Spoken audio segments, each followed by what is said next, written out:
যে মেয়েটা রাস্তাঘাটে মাথায় কাপড় নাই, বুঝতে হবে সেই মেয়েটার লজ্জা শরম নাই। যে মেয়েটা রাস্তাঘাটে মাথায় কাপড় নাই, বুঝতে হবে সেই মেয়েটার লজ্জা শরম নাই। কিছু মেয়ে ঠোঁটে মুখে লাগাই কত রং, রাস্তাঘাটে বাসে উঠে দেখায় কত ঢং। তাদের দেখে যুবকেরা বারবারে তাকায়, বুঝতে হবে লজ্জা শরম নাই।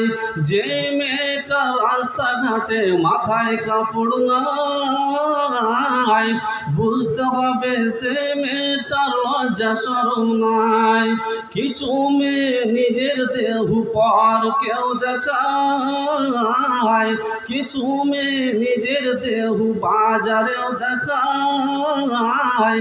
লজ্জা না থাকিলে কি আর লজ্জা দেওয়া যায়? যে মেয়েটা রাস্তাঘাটে মাথায় কাপড় নাই, বুঝতে হবে সে মেয়েটার লজ্জা শরম নাই। উপস্থিত যোগ্যতম জালসার ভারপ্রাপ্ত সভাপতি সাহেব ও অন্যান্য বসে থাকা ওলামায়ে কেরামগণ, সর্বপ্রথমে ওই মহান আল্লাহ পাক রব্বুল ইজ্জতের কৃতজ্ঞতা জ্ঞাপন করি যে মহান আল্লাহ পাক রব্বুল ইজ্জত আমাদের সকলকে জালসা গায়ে এসে কিছু পুণ্যের ভাগিদার হওয়ার সুবর্ণ সুযোগ সুবিধা করে দিয়েছেন। তাই আমরা সকলেই মন ও প্রাণ খুলে বলি আলহামদুলিল্লাহ। অতঃপর অনাথের পিতা রাখালের বন্ধু, শান্তির অগ্রদূত, মহাবৈজ্ঞানিক, মহাকাশচারী, ইসলামের প্রণেতা, ইসলামের পরিচালক, শান্তির গুরু, জগতের গুরু, নিষ্কলঙ্ক সুচরিত্রবান, বিশ্ব সাধকের চূড়ামণি, নবিকুল শিরোমণি, মা আমিনার নয়নমণি, হাদিস সম্রাট, মুকুটমণি, স্বর্গ নরক দর্শনী, মধুমাখা জীবনী, দয়ার অবতার, করুণার আধার, মুক্তির পারাবার, জ্ঞান ভান্ডার, ঐতিহাসিক নবী হযরতে মুহাম্মদ মুস্তাফা সকলে পড়ি সাল্লাল্লাহু আলাইহি ওয়াসাল্লাম। তিনার প্রতি অগণন শান্তির ধারা বর্ষিত হোক যথা আল্লাহুম্মা সাল্লি আলাইহি ওয়া আল্লাহুম্মা বারিক আলাইহি। ভাই আমার, বন্ধু আমার ও মা বোনেরা, আমি ডানে বামে কথা না বাড়িয়ে সোজা আমি আমার বক্তব্যে পাড়ি দিচ্ছি। আমি আজকে আপনাদের সামনে ছোট্ট একখানা আয়াত পড়েছি, পাশাপাশি বক্তব্য চলাকালীন হয়তো হাদিস ও কোরআন এসে যাবে। শর্ট সময়ের কারণে হয়তো আমি আর বললাম না। আমরা এই যে পার্থিব জগতে চলাফেরা করি এই 60 থেকে 70 বছর, ভাই আমার, বন্ধু আমার, এই পৃথিবীটাকে আল্লাহ পাক রব্বুল ইজ্জত আমাদেরকে, আল্লাহ পাক রব্বুল ইজ্জতে পৃথিবী যে তৈরি করেছে আর আমরা যে বিরাজমান, আমরা যে চলাফেরা করছি, আল্লাহ পাক রব্বুল ইজ্জতে পৃথিবীটাকে ধ্বংস করে দিবে, একদিন লণ্ডভণ্ড করে দিবে। প্রত্যেকটা জিনিসেরই নির্দিষ্ট বয়স রয়েছে। আল্লাহ পাক রব্বুল ইজ্জতে পৃথিবীকেও একদিন ধ্বংস, নিধান ও নিস্তেনাবুদ করে দিবে, এই কথাই সঠিক। তখন আমাদের অবস্থা কীরকম হবে, তখন আমরা কি করব, বা রোজ কিয়ামতের মাঠে সেদিন আমাদের পরিস্থিতি কি দাঁড়াবে? ভাই আমার, বন্ধু আমার, আজ আমরা কেউ চিন্তা ভাবনা করি নাই। এই জায়গাটাকে আমরা ভাবছি এই পৃথিবী চিরস্থায়ী, কিন্তু না, আল্লাহ পাক রব্বুল ইজ্জতে পৃথিবীকে ধ্বংস, লণ্ডভণ্ড করে দিবে এক নিমিষের মধ্যে। এই কথাটা আমাদের ব্রেনের মধ্যে থাকে না, যার জন্য দুনিয়ার মধ্যে যতগুলো অন্যায়, অবৈধ, অশ্লীল গ্লানি রয়েছে, সমস্ত অবৈধ পথে আমরা জড়িত হচ্ছি। ভাই মা, একবার যদি আমি চিন্তা ভাবনা করতাম যে পৃথিবীটা ধ্বংস হয়ে যাবে, সে সময় মানুষের অবস্থা কিরকম হবে? মানুষ ত্রাহি ত্রাহি করবে, মানুষের আমল ছাড়া সেই দিন কোনো পরিত্রাণ থাকবে না।